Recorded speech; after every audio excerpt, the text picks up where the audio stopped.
নবী করিম সাল্লাল্লাহু আলাইহি ওয়াসাল্লাম পৃথিবীতে আসলেন। আল্লাহর নবী যখন পৃথিবীতে আসলেন, বাবা আব্দুল্লাহ এর আগেই দুনিয়া থেকে চলে গেলেন। বড় একা হয়ে নবীজি পৃথিবীতে আসলেন। আল্লাহর নবী যখন পৃথিবীতে এসেছে, কাসরা এবং কাইসার রোম পারস্যের সম্রাটদের দিনের পর দিন তারা পূজা করেছিল। সেই পূজা মণ্ডপের ভিতরে একটা কম্পন সৃষ্টি হয়ে গেল। গণকরা এসে বলল, এমন একজন জন্মগ্রহণ করেছে, গোটা আরবকে একত্রিত করে ফেলবে, সারা আরব একত্রিত হয়ে যাবে এবং কালেমার দাওয়াত এমন ভাবে ছড়ায়া যাবে, শিরকার পুত্তলিকতা মূর্তি পূজা মুখ থুবড়ে পড়বে। আল্লাহ পাক আজকে প্রমাণ করে দিলেন, একমাত্র তাওহীদ থাকবে, অন্য সব ধ্বংস হয়ে যাবে। নবীজির জন্মের সঙ্গে সঙ্গে যিনি প্রমাণ করে দিলেন তিনি কে? সব কেঁপে উঠেছে, তাদের বুঝতে আর বাকি নাই। এই সাম্রাজ্যের পরিবর্তন হবে, তাওহীদের জ্ঞান মানুষের মধ্যে ছড়ায় পড়বে। সেই তাওহীদের জ্ঞান সম্বলিত আল্লাহ রাব্বুল আলামিন নবী করিম সাল্লাল্লাহু আলাইহি ওয়াসাল্লামকে তাওহীদ দিয়ে পাঠালেন। জন্মের পরেই নবীজির কাঁধ মোবারকের ভিতরে ছোট্ট একটা কবুতরের ডিমের মতো খতমে নবুয়তের সিলমোহর ছিল।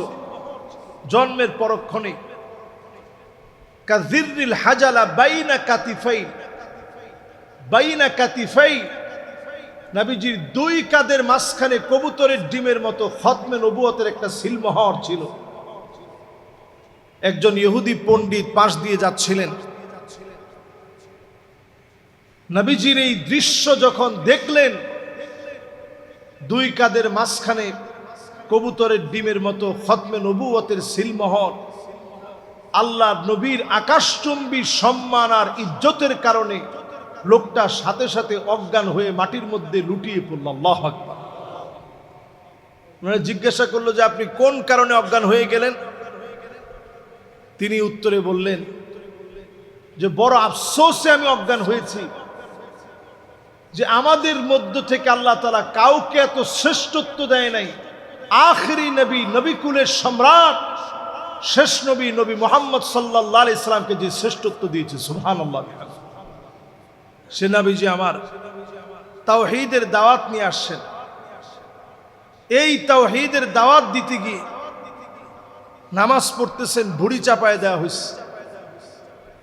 একটু চিন্তা করেন কত বড় একটা ভুঁড়ি। এটা বলতে গেলে সহজে বলা যায়, একটা ভুঁড়ি আমরা ধরতে ঘৃণা করি, এমন দুর্গন্ধযুক্ত একটা ভুঁড়ি নামাজরত একটা মানুষের কাঁধের মধ্যে চাপায় দিয়েছে। নবীজির দম বন্ধ হতে নিয়েছে। নবীজিকে জামা ধরে উঁচা করে ফেলেছে।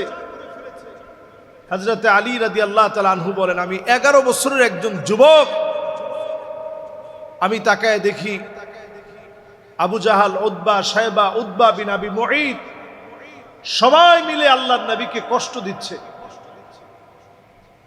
নবীজির এই কষ্টের সময় আমি সেই দিন চিনলাম আবু বকরকে। আবু বকর রাদিয়াল্লাহু তাআলা আনহু দৌড়ায় চলে আসছে, আল্লাহর নবীর পাশে এসে দাঁড়িয়েছে।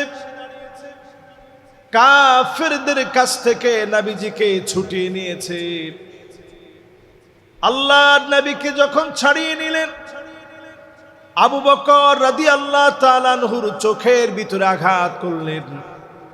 চোখ দিয়ে পানির পরিবর্তে টপ টপ করে রক্তগুলা ঝরতেছিল। আজকে যেই জায়গাতে আমরা তাওয়াফ করি, এই জায়গার ভিতরে রক্ত ঝরেছে আবু বকরের। যেই জায়গায় তাওয়াফ করি, এই জায়গায় রক্ত ঝরেছে হযরতে বেলালের। অসংখ্য সাহাবায়ে কেরামের রক্ত ঝরেছে।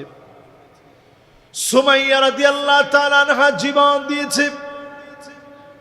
আজকে যে টাইলসের ভিতরে আমরা তাওয়াফ করি, অসংখ্য শহীদদের রক্ত ঝরেছে, সাহাবায়ে কেরামের রক্ত ঝরেছে। এর মধ্য দিয়ে জমিনে যিনি তাওহীদকে প্রতিষ্ঠা করেছেন তিনি কে? তাওহীদ এমনি প্রতিষ্ঠা হয় নাই।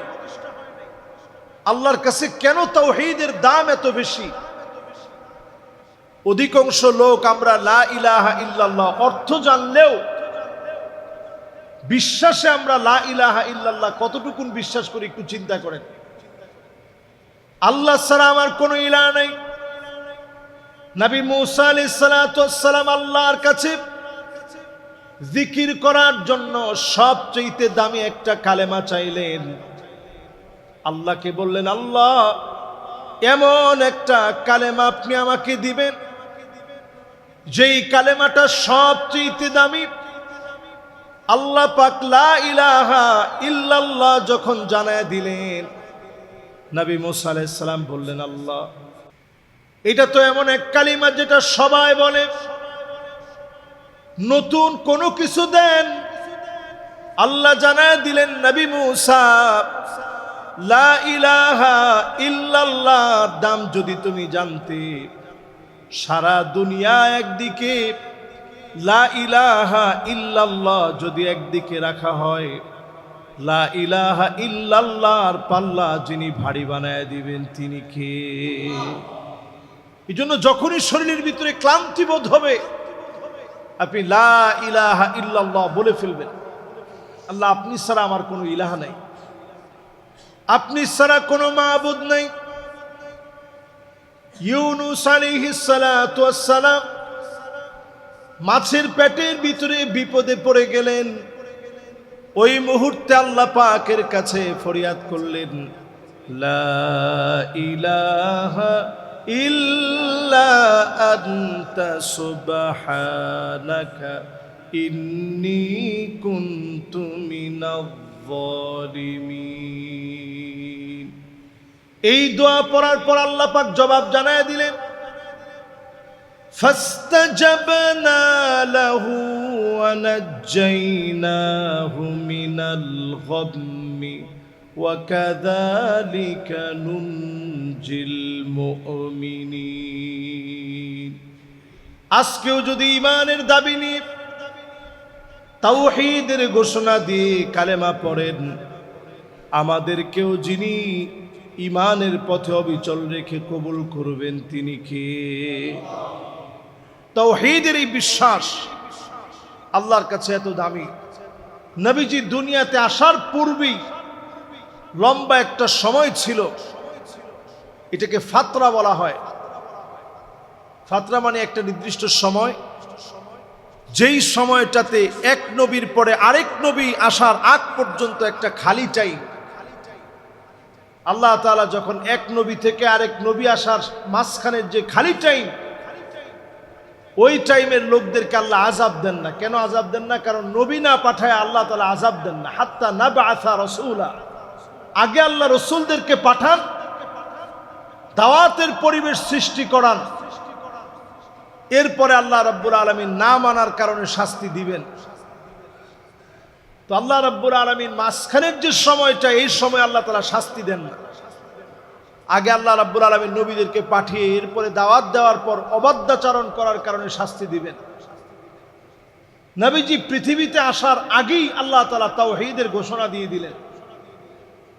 এই তাওহীদের ঘোষণার উপরে কোরআনুল কারীমের সবচেয়ে সুন্দরতম ছোট সূরার একটি সূরা সূরাতুল ইখলাস। আমাদের কার কার মুখস্থ নাই একটু হাত তুলেন তো দেখি। সবার এই সূরাটা কম বেশি মুখস্থ আছে না সবার? প্রথম আয়াতটা কি? সুবহানাল্লাহ। দ্বিতীয় আয়াত, তৃতীয় আয়াত, চতুর্থ আয়াত। সুবহানাল্লাহ। এই সূরাটার কেমন দাম একটু চিন্তা করেন। এই সূরাটা এমন সূরা, কিছু ইহুদি এসে নবীজি সাল্লাল্লাহু আলাইহি সাল্লামকে বিরক্ত করতেছে। উনসুব লানা রাব্বাক, নবী আপনি আপনার রবের একটু পরিচয় দেন। মুহাম্মদ তুমি তোমার রবের পরিচয় দাও। আহুয়া মিন যাহাবিন, তোমার রব কি স্বর্ণের তৈরি? আম মিন খাসাবিন, না কাঠের তৈরি? নাউযুবিল্লাহ বলেন। আম মিন নুহাসিন, নাকি অ্যালুমিনিয়ামের তৈরি? এই কথা যখন বলা হলো, আল্লাহ পাক তৎক্ষণাৎ জিবরিল আলাইহিস সালামকে পাঠায় দিয়ে সূরা ইখলাস নাজিল করে জানায় দিলেন, কুল হুয়াল্লাহু আহাদ আল্লাহুস সামাদ লাম ইয়ালিদ ওয়া লাম ইউলাদ ওয়া লাম ইয়াকুল লাহু কুফুয়ান আহাদ। চারটা আয়াতের ভিতরে আল্লাহ নিজের পরিচয় দিলেন। কুল, হে রাসূল আপনি বলুন, হুয়াল্লাহু আহাদ, তিনি আল্লাহ একক, যার দ্বিতীয় কেউ থাকতে পারে না। বলেন আল্লাহু আকবার। আল্লাহুস সামাদ, তিনি অমুখাপেক্ষী, দুনিয়ার সবাইকে তিনি খাওয়ান, তিনি নিজে খান না। সবার চাহিদাগুলা তিনি পূরণ করেন। আল্লাহ কারো কাছে কোনো কিছু চাইতে হয় না। আমার আল্লাহর ভান্ডারটা এত বড়, লাউ ইন্না ইনসাকুম ওয়া জিন্নাকুম কামু ফি সাঈদিন ওয়াহিদিন, যদি সব মানুষ আর সব জিনগুলা একটা খোলা ময়দানে মিলিত হয়ে যায়, এরপরে যদি আল্লাহর কাছে চাওয়া শুরু করে, আল্লাহ আমার এটা লাগবে, আল্লাহ আমার সেইটা লাগবে, যদি চাওয়া শুরু করে দেন, নবীজি সাল্লাল্লাহু আলাইহি ওয়াসাল্লাম আমাদেরকে জানিয়েছেন, মা নাকাসা মিম্মা যালিকা ইনদি ইল্লা কামা ইয়ানকুসুল মিখিয়াতু ইযা উদখিলাল বাহর, সমুদ্রের ভিতরে একটা সুই প্রবেশ করি, সেই সুইটা টান দিয়ে উঠালে যেমন সমুদ্র টের পায় না, আমার আল্লাহর বিশাল ভান্ডারটা এমন, আল্লাহ পাক যদি সবাইকে সবকিছু দান করে দেন, তারপর আল্লাহর ভান্ডার থেকে সামান্য কিঞ্চিত পরিমাণ কমবে না, একটু পরিমাণ সরে যাবেন। আল্লাহ, এত বিরাট আল্লাহর ভান্ডার। সূরা ইখলাসের ভিতরে আল্লাহ রাব্বুল আলামিন জানায় দিলেন, আল্লাহুস সামাদ, তিনি আল্লাহ অমুখাপেক্ষী, দুনিয়ার কারো কাছে কিছু চান না। সমাদুন শব্দের আরো একটা অর্থ হচ্ছে যার পেট নাই। দুনিয়ায় দেখবেন বিভিন্ন মূর্তিরও বড় বড় পেট আছে, মূর্তি যেরকম ওটার পেটও এরকম। আল্লাহ তাআলা বুঝায় দিলেন, দুনিয়ার আকৃতিতে যেইভাবে তোমরা মূর্তিগুলা বানাও, তোমাদের ধারণা যদি মূর্তি যেই মূর্তিটা বানানো হয়েছে, যার আকৃতির মূর্তি, ওটার পেটও তো এত বড় হতে হবে, কারণ তিনি যদি মানুষকে দিতে হয় তাহলে মানুষের চাইতে বড় হওয়া লাগবে। এই জন্য বড় বড় পেটওয়ালা মূর্তি বানানো হয়। আল্লাহ বুঝাই দিলেন, আল্লাহুস সামাদ, আল্লাহ পাক কেমন, যার কোনো পেট নাই, যার কোনো ক্ষুধা নাই, যিনি কখনো ঘুমান না, সমস্ত শক্তি থেকে সম্পূর্ণরূপে আল্লাহ রাব্বুল আলামিন পুত পবিত্র, একমাত্র তার কুদরতার ক্ষমতার কারণে সব ঘটে। আল্লাহ রাব্বুল আলামিন কারো কাছে কোনো কিছুর জন্য সাহায্য চাওয়া লাগে না। আল্লাহুস সামাদ দিয়ে আল্লাহর এই পরিচয় দিলেন দ্বিতীয় আয়াতে। 3 নম্বর আয়াতে কারীমাতে আল্লাহ তাআলা পরিচয় দিলেন, লাম ইয়ালিদ ওয়া লাম ইউলাদ, তিনি জন্মগ্রহণও করেন না, কাউকে জন্ম দেনও না। ইহুদিরা উজাইরকে আল্লাহর সন্তান বানিয়েছে,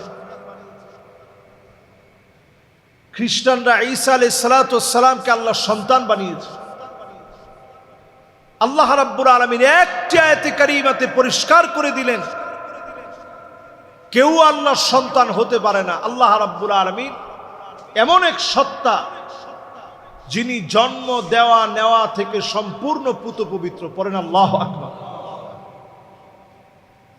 এরপরে সবশেষে আল্লাহ রাব্বুল আলামিন বলছেন, ওয়ালাম ইয়াকুন লাহু কুফুয়ান আহাদ, দুনিয়ার কোন ব্যক্তি ক্ষমতায়, শক্তিতে, চিন্তায়, চেতনায় আল্লাহ সমকক্ষ হতে পারে না। আল্লাহর ক্ষমতা কেমন, মাঝে মাঝে আল্লাহ তাআলা দেখান যে আল্লাহর ক্ষমতাটা কত বিরাট। সিডর, আমপান, নার্গিস সহ পৃথিবীর বিভিন্ন বিপর্যয়ের দিকে তাকায় দেখেন, রাশিয়ার ভিতরে নতুন করে বিপর্যয় শুরু হয়ে গেছে। ওয়ার্ল্ডের বিভিন্ন প্রান্তে বিপর্যয় হবে। আজকের এই জুমাতে আপনারা খাতা কলমে লিখে রাখতে পারেন। যদি খাতা কলমে লিখে নাও রাখেন, অন্তরে আপনারা এটা বসায় নেন।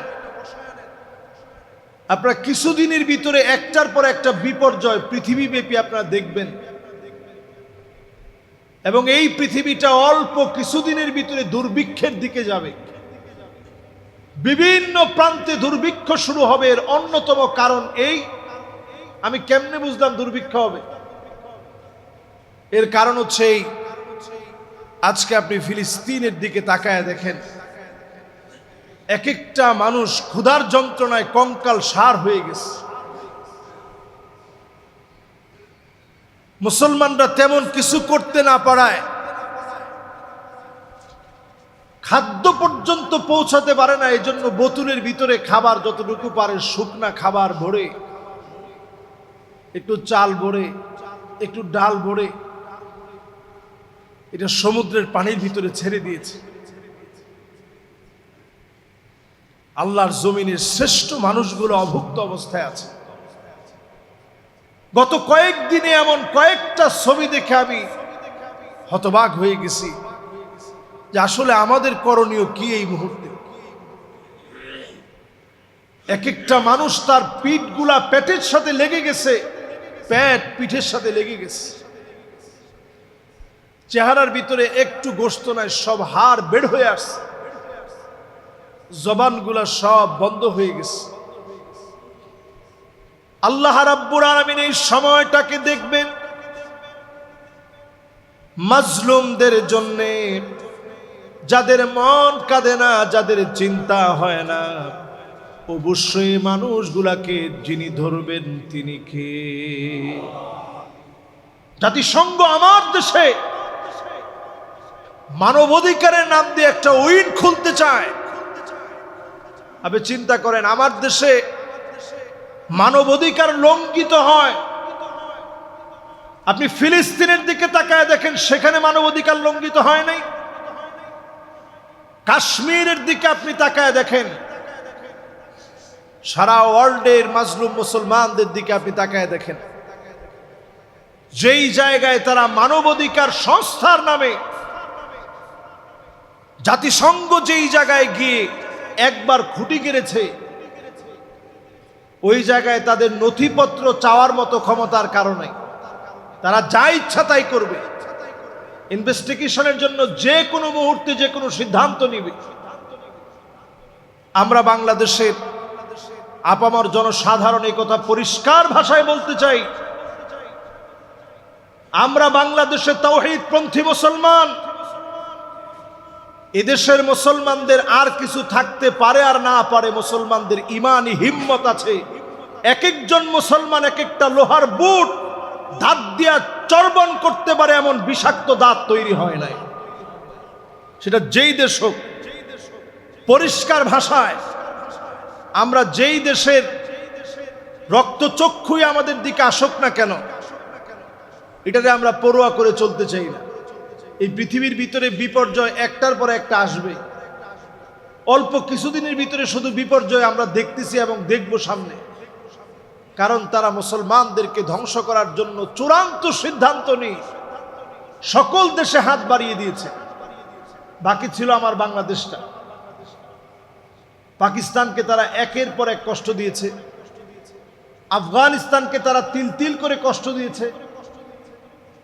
এখন যে দেশগুলা বাকি আছে তার মধ্যে একটা দেশ আমাদের বাংলাদেশ। এই দেশটাকে হাতে নেওয়ার জন্য চূড়ান্তভাবে চক্রান্ত করছে। নবী সাল্লাল্লাহু আলাইহি সাল্লাম একটা হাদিসের মধ্যে আমাদেরকে জানাই দিয়ে গেছেন, নবীজি বলছেন, এমন একটা সময় আসবে, আনতাদাল আকালা ইলা কাসআতিহা। এই হাদিসটা আমি পড়ার পরে ভালো বুঝিনি, কিন্তু এখন আসার পরে আমার কাছে এত বেশি বুঝে আসছে। নবীজি বলেছেন যে একটা সময় আসবে, সারা দুনিয়ার সব মুসলিমরা মিলে যাবে, দস্তরখানায় যেভাবে খাদ্য বেড়ে মেহমানদারি করা হয়, যে ভাই এটা থেকে একটু নেন, এটা থেকে একটু নেন, এই খাবারটা একটু টেস্ট করে দেখেন। নবীজি বলছেন এইভাবে করে মুসলমানদেরকে জায়গায় জায়গায় মারা হবে। মেহমানদারি করানোর জন্য দস্তরখানায় যেভাবে খাদ্য বেড়ে রাখা হয়, এইভাবে আমার উম্মতদেরকে মারার জন্য সারা দুনিয়ার মুসলিমরা এক হয়ে যাবে। আজকে আমরা সেই সময়টা তাকিয়ে দেখতেছি, সারা দুনিয়া যেন এক হয়ে গেছে, মুসলমানদেরকে শেষ করতে হবে। দুর্বিষহ এই সময়ে ঈমান রাখা কতটা কঠিন হবে। নবী আলাইহিস সালাতু ওয়াস সালাম বলেন, ঈমান রাখা এত কঠিন হবে, হাতের ভিতরে একটা আগুনের যদি একটা আংরা রাখা হয়, কয়লা রাখা হয়, এটাকে নিয়ন্ত্রণ করা আপনি মানুষ হিসাবে, রক্ত গোশতের মানুষ হিসাবে আপনার জন্য যেমন কঠিন, শেষ জামানায় ঈমান টিকিয়ে রাখা এমন কঠিন। এই চ্যালেঞ্জিং সময়ে ঈমানটারে যদি আপনি টিকায় রাখার চেষ্টা করেন, সওয়াব কেমন। নবী আলাইহিস সালাতু ওয়াস সালাম বলেন, সওয়াব এত বেশি হবে, তোমাদের 50 জন সাহাবীর যে মূল্য, যে দাম আল্লাহ তাআলা দিয়েছেন, তাদের এক একজন শেষ জামানার উম্মতের দাম আল্লাহ তাআলা 50 জন সাহাবীর সমান বানায় দিবে। সুবহানাল্লাহ। চিন্তা করতে পারেন, আমরা শেষ জামানার একেবারে শেষ মুহূর্তে আছি। বড় বড় আলামতগুলো শুধু আমাদের সামনে প্রকাশিত হয়নি, বড়গুলা যদি প্রকাশিত হয়ে যায়, আমরা দেখবেন ছোট ছোট বাচ্চাদের গলার ভিতরে মালা পড়ে, সেখানে পুঁতিগুলা থাকে একটার সাথে একটা মিশানো। একটা মালার যদি একটা পুঁতি পড়ে যায় ছিঁড়ে, বাকিগুলা পড়তে সময় লাগে কতক্ষণ? একটার পর একটা পড়ে, স্বাভাবিক না? আমরা যে তসবিহ ব্যবহার করি, তাসবিহও যদি একটা দানা যদি ছিঁড়ে যায়, এখান থেকে ধরেন যদি ছিঁড়ে যায়, পরেরগুলা পড়তে সময় লাগবে? সময় লাগবে। তো কিয়ামতের বড় আলামত যদি একটা যদি প্রকাশিত হয়ে যায়, পরে সবগুলো একটার পরে একটা। এই তসবিহ থেকে পড়লে যেমন সময় লাগে না, মালা থেকে পড়লে যেমন সময় লাগে না, এরকম একটার পর একটা পড়তে থাকবে, কোনো সময় লাগবে না। আমরা ঠিক যেই সময়টাতে এখন আছি, নবীজি যা বলে গেছেন কেমন যেন দেখে দেখে বলে গেছেন। সেই দিন একটা ভিডিও দেখতেছিলাম, বাপ মায়ের হাতে সন্তান মারা গেছে। সন্তান নেশা করে, বাপ মা সহ্য করতে পারে না, আঘাত করেছে, মারা গেছে। বাপ মা নিজেকে আত্মসমর্পণ করেছে পুলিশের হাতে। এরকম সেম ঘটনা কালীগঞ্জে, গাজীপুরে আমরা গত বছর দেখেছি, রমজান মাসে সম্ভবত এরকম ঘটনা ঘটছে। কিয়ামতের আগে এমন বিভৎস ঘটনা জায়গায় জায়গায় ঘটবে। সন্তানের হাতে মা বাপ মারা যাবে, শহীদ হবে। ভাইয়ের হাতে ভাই খুন হবে। এই দৃশ্যগুলা বাড়বে, বিপর্যয় বাড়বে। এমন দৃশ্য মানুষ দেখবে যেটা আগে দেখে নাই, কল্পনাও করতে পারে নাই। এমন দৃশ্যগুলা দেখবে। নবী আলাইহিস সালাতু ওয়াস সালাম আমাদেরকে সতর্ক করে বললেন, ওয়ায়াকুনুল ইসলামু গরীবা, সারা দুনিয়ার ভিতরে মুসলিমদেরকে মারা হবে, রক্তপাত ঘটানো হবে। এমন সময় চলে আসবে, জায়গায় জায়গায় মুসলমানেরা মার খাবে। সবাই মুসলমানদেরকে দুর্বল মনে করবে, শক্তিহীন বলে মনে করবে। সারা দুনিয়ার ভিতরে বিপর্যয় যখন হবে, এরপরে আল্লাহ নবীর উম্মতদেরকে আল্লাহ দামি বানায় দিবে। ঈমানের পরীক্ষার উপরে যারা টিকবে, শেষ সম্বল ঈমানকে পুঁজি করে আল্লাহর যে গোলামেরা ঈমানের পথ ধরে চলবে, তাওহীদের উপরে থাকবে, তাওহীদ আর ঈমানের কারণে যিনি মাফ করে দিবেন তিনি কে? জন্য তাওহীদের এই শিক্ষা বড় দামি। নবীজিকে যখন কাবা চত্বরে জুলম করা হচ্ছিল, নবীজি কখনো বদদুয়া দিতেন না, কিন্তু ওই যে নামাজের সময় নবীজির কষ্ট দিছে, নবীজি ওই দিন আর ছাড় দেন নাই। তায়েফের ময়দানে নিজের শরীর থেকে রক্ত ঝরেছে, নবীজি প্রতিশোধ নেওয়ার জন্য বদদুয়া করে নাই, কিন্তু নামাজের ভিতরে ডিস্টার্ব দিলে নবীজি সহ্য করে নাই। নবীজি ওই দিন উঠে আল্লাহর কাছে বলছে, আল্লাহুম্মা ইয়াকা আবা জাহাল, আল্লাহুম্মা ইয়াকা উতবা, আল্লাহুম্মা ইয়াকা শাইবা, আল্লাহুম্মা ইয়াকা উতবা বিন মুঈদ। আল্লাহ, এই কয়টার দায়িত্ব তোমার কাছে দিলাম, Abu Jahl, Utba, শাইবা, Utba bin আবি মুঈদ, এই কয়টারে আল্লাহ আপনার হাতে আল্লাহ উঠায় দিলাম, আল্লাহ আপনি দেখেন। নবীজি এই কথা বলছেন, বদরের প্রান্তে দেখা গেল সবগুলা নাস্তানাবুদ হয়ে পড়ে আছে। নবীজি গিয়ে জিজ্ঞাসা করতেছে, হাল ওয়াজাদতুম, আজকে কি তোমরা পাইছো? ওমর রাদিয়াল্লাহু তাআলা আনহু বলতেছে, ইয়া রাসূলুল্লাহ, এগুলো তো সব লাশ হয়ে আছে, এরা কি পাবে? এরা কি শুনে? আল্লাহর নবী বলতেছেন, হ্যাঁ এরাও শুনে। সেই দিন আল্লাহ রাব্বুল আলামিন সবগুলোকে শেষ করে দিলেন। আল্লাহ তাআলা প্রমাণ করে দিলেন, কাফেরদের শক্তি বেশিক্ষণ স্থায়ী হয় না। আজকের এই সময়ের বদদুয়া বেশি দিন সময় লাগবে না, অল্প সময়ের ভিতরে আল্লাহ তাআলা একটা সুদিন দিবেন। মুনাফিকদেরকে আল্লাহ তাআলা চিহ্নিত করে দিবেন, মুনাফিকরা সমাজের ভিতরে চিহ্নিত হয়ে যাবে। মুমিনদেরকে আল্লাহ রাব্বুল আলামিন চিহ্নিত করবেন। এই মুবারক আজকের জুমাতে, সফর মাসের 6 তারিখের আজকের জুমাতে নবীজি সাল্লাল্লাহু আলাইহি সাল্লামের জীবনী থেকে তাওহীদের অংশ দিয়ে শুরু করেছি। নবীজি দুনিয়াতে আসার আগেই আল্লাহ তাআলা এই জমিনের মানুষকে জানিয়ে দিয়েছেন, তাওহীদের একজন ঘোষক এই পৃথিবীতে আসবে, তিনি হচ্ছেন নবিকুলের সম্রাট মুহাম্মদুর রাসূলুল্লাহ সাল্লাল্লাহু আলাইহি সাল্লাম। ওনার পিঠের মাঝখানে আল্লাহ তাআলা একটা সিলমোহর দিয়ে দিলেন। আল্লাহ বুঝাইয়া দিলেন, আমার পেয়ারা হাবিব খাতামুন নবিয়্যিন, তারপরে কোনো প্রকার নবী রাসূল আর আসবে না। এই খাতমে নবুয়তের সিলমোহর প্রাপ্ত নবী, সমস্ত নবিকুলের সম্রাট পেয়ারা হাবিব মুহাম্মদুর রাসূলুল্লাহ সাল্লাল্লাহু আলাইহি সাল্লামের উম্মত হয়ে আল্লাহ রাব্বুল আলামিন আমাদেরকে সুন্নত মেনে চলার তৌফিক আল্লাহ তাআলা দান করুক, পড়ে না আমিন।